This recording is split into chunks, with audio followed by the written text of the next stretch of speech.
الرحمن الرحیم۔ السلام علیکم ورحمۃ اللہ وبرکاتہ۔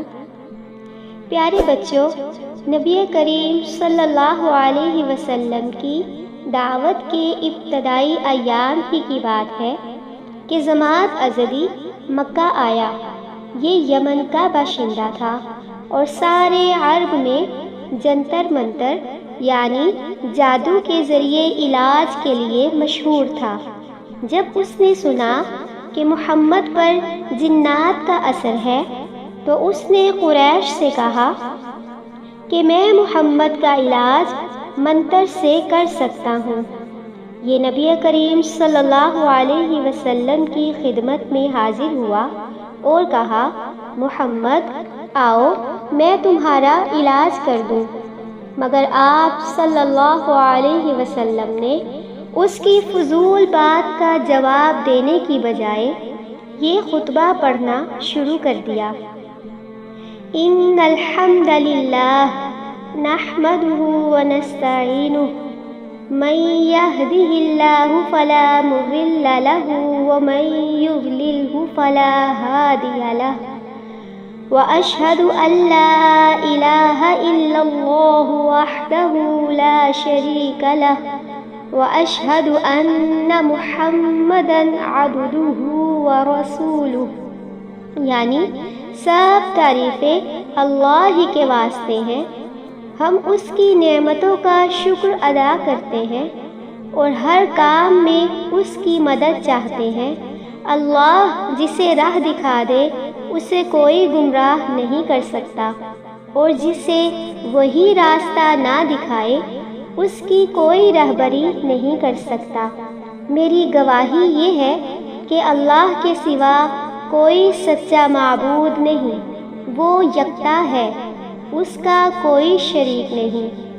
میں یہ بھی شہادت دیتا ہوں کہ محمد اللہ کا بندہ اور اس کا رسول ہے۔ جماعت نے بس اتنے ہی ارشادات سنے تھے کہ جھوم اٹھا اور بولا، یہی کلمات پھر سنا دیجئے۔ 2-3 دفعہ اس نے یہی کلمات توجہ سے سنے اور بے اختیار بول اٹھا، میں نے بہت سے کاہن دیکھے، ساحر دیکھے اور شاعروں کو سنا، لیکن ایسا کلام تو میں نے کسی سے کبھی سنا ہی نہیں۔ یہ کلمات تو ایک اتھاہ سمندر جیسے ہیں۔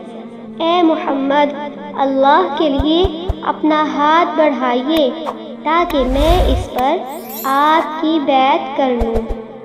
پیارے بچوں، جو بھی آپ صلی اللہ علیہ وسلم کی بات بغیر حسد اور ضد کے سنتا، وہ یوں ہی آپ صلی اللہ علیہ وسلم کا گرویدہ ہو جاتا، اس کا دل مان جاتا کہ آپ صلی اللہ علیہ وسلم سچے ہیں۔ ایک صحابی خالد بن سعید بن عاص رضی اللہ تعالیٰ عنہ اپنے سب بھائیوں سے پہلے مسلمان ہوئے۔ ان کے آغاز اسلام کا واقعہ یوں ہے کہ انہوں نے خواب میں دیکھا کہ وہ نہایت وسیع و عریض آگ کے گھڑے کے کنارے میں کھڑے ہیں اور کوئی اس میں انہیں دھکیل رہا ہے، جبکہ رسول اللہ صلی اللہ علیہ وسلم اس کی کمر تھامے ہوئے ہیں۔ وہ گھبرا کر نیند سے بیدار ہوئے اور بولے، اللہ کی قسم یہ خواب سچا ہے۔ انہوں نے یہ خواب حضرت ابوبکر صدیق رضی اللہ تعالی عنہ کو سنایا۔ انہوں نے کہا، اس میں آپ کی بھلائی ہے، یہ حضرت محمد رسول اللہ صلی اللہ علیہ وسلم موجود ہیں، ان کی پیروی کریں، ان کی اطاعت سے آپ دائرہ اسلام میں داخل ہو جائیں گے اور اسلام آپ کو آگ میں داخل ہونے سے بچا لے گا۔ پھر ان کی رسول اللہ صلی اللہ علیہ وسلم سے محلہ اجیاد میں ملاقات ہوئی۔ عرض کیا، اے اللہ کے رسول صلی اللہ علیہ وسلم، آپ کس بات کی دعوت دیتے ہیں؟ آپ صلی اللہ علیہ وسلم نے فرمایا، میں آپ کو اللہ وحدہ لا شریک کی توحید کی دعوت دیتا ہوں اور محمد رسول اللہ کی رسالت کی طرف دعوت دیتا ہوں۔ بتوں کی پرستش ترک کر دو، وہ نہ سنتے ہیں نہ دیکھتے ہیں، نہ ہی نفع اور نقصان کے مالک ہیں، نہ ہی وہ اپنی پوجا کرنے والوں کو پہچانتے ہیں۔ یہ سن کر حضرت خالد رضی اللہ تعالیٰ عنہ نے کلمہ توحید پڑھا اور مسلمان ہو گئے۔ جب والد کو ان کے اسلام کے بارے میں معلوم ہوا تو وہ انہیں تلاش کر کے لائے، سخت ڈانٹ ڈپٹ کی اور نہایت غصے سے کہا، واللہ اب ہم تمہیں کھانا نہیں دیں گے۔ حضرت خالد رضی اللہ تعالیٰ عنہ نے کہا، آپ کھانا نہیں دیں گے تو اللہ تعالیٰ مجھے اپنے پاس سے رزق عطا فرمائے گا۔ یہ کہہ کر وہ رسول اللہ صلی اللہ علیہ وسلم کی خدمت میں چلے آئے۔ پیارے بچوں، آپ صلی اللہ علیہ وسلم کی دعوت اسلام اسی طرح جاری تھی اور آہستہ آہستہ مسلمانوں کی تعداد میں اضافہ ہو رہا تھا۔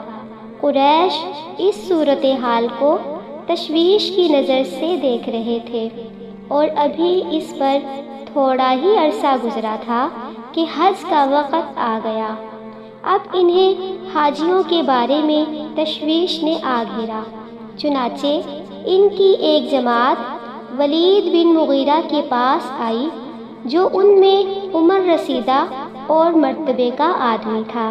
اس جماعت نے اس سے کہا، دیکھو حج کا وقت آ گیا ہے، اب ہر طرف سے لوگ تمہارے پاس آئیں گے اور وہ تمہارے اس صاحب کا معاملہ سن ہی چکے ہیں، لہٰذا کوئی ایک رائے طے کر لو اور مختلف باتیں نہ کہنا، ورنہ ایک دوسرے کو ہی جھٹلا بیٹھو گے۔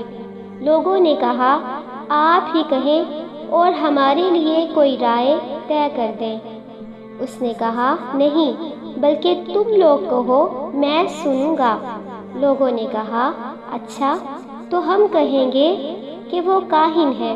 اس نے کہا، وہ کاہن نہیں ہے، ہم نے کاہنوں کو دیکھا ہے، نہ ان میں کاہنوں کی سی گنگناہٹ ہے نہ تک بندی۔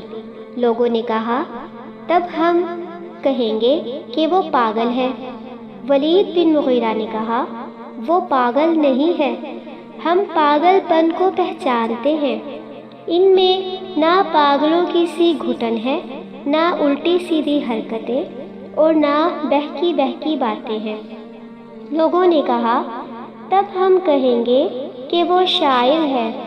اس نے کہا، وہ شاعر بھی نہیں ہے، ہمیں شعر و شاعری کی تمام قسمیں معلوم ہیں، وہ شاعر نہیں۔ لوگوں نے کہا، اچھا تو ہم کہیں گے کہ وہ جادوگر ہے۔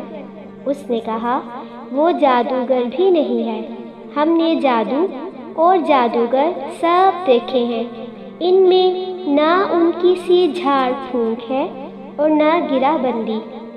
لوگوں نے کہا، تب پھر ہم کیا کہیں؟